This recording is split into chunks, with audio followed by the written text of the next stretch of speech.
মাটি সমান দেখে মনে হচ্ছে যে ক্রিকেটের পিচ, কিন্তু এটা ক্রিকেটের পিচ না। মাটি কিন্তু অনেক সলিড বিল্ড।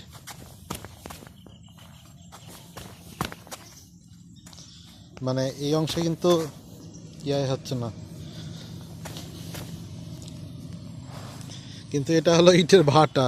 এখানে ইট, কাঁচা ইট মাটি থেকে তৈরি করে রাখা হয় রোদে শুকানোর জন্যে, এবং রোদে শুকানোর পরে ঠিক ওই যে দূরে যে ভাটা, জানি না এটা বার্নিং ক্যাপাসিটি কত, কিন্তু ওই ভাটাটাতে পোড়ানো হয়। ওই ভাটা থেকে অনেক ইট দেখে মনে হচ্ছে কত ইটের ভাটা হবে এটা, কিন্তু ওটা তো তোমার 2 লাখ। হ্যাঁ,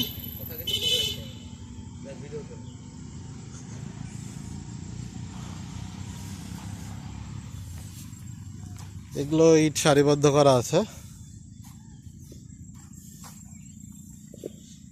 এটা কমলা রঙের, এটা মোস্ট প্রবাবলি মানে সবচেয়ে লোয়েস্ট গ্রেডের ইট। হ্যাঁ, সবচেয়ে লোয়েস্ট গ্রেডের ইট। এটা হলো ঠিক কমলা রঙের, কমলা রং হয়, আবার ফ্যাকাশে লাল হয়। এই যে ভাঙছে, এটা ভঙ্গুরতা অনেক বেশি, যে কারণে এই তো দামটা কম। হ্যাঁ, না, ইটের কোয়ালিটিটা কিভাবে ডিফাইন করবে? না, 3 নাম্বার ইটটা যে মানুষ কেন ব্যবহার করবেন তার তো কারণ আছে, কারণ এই ইটের ভঙ্গুরতা বেশি। আর ইটটা যদি শক্ত না হয় সেক্ষেত্রে বিল্ডিং কীভাবে শক্ত হবে? লজিক্যালি তো এক্সপ্লেইন করতে হবে না।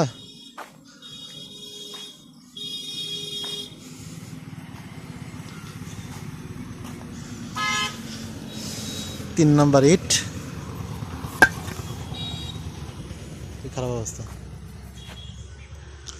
তো এরা আসলে এগুলো বিভিন্ন ঢালাই বা মানে যেগুলো সিমেন্ট বালু দিয়ে তৈরি করা হয়, এই ধরনের ইকুইপমেন্টস লোয়ার গ্রেডে যেগুলো দাম কম সেগুলোর উৎপাদনের কাজে ব্যবহার করা হয়, যেরকম পায়খানা স্ল্যাব, তারপরে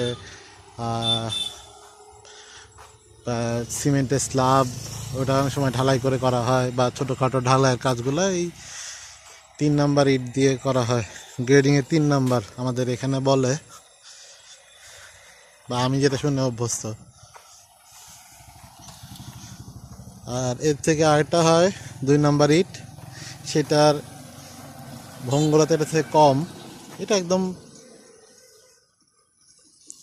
লোয়েস্ট গ্রেডের ইট। 70।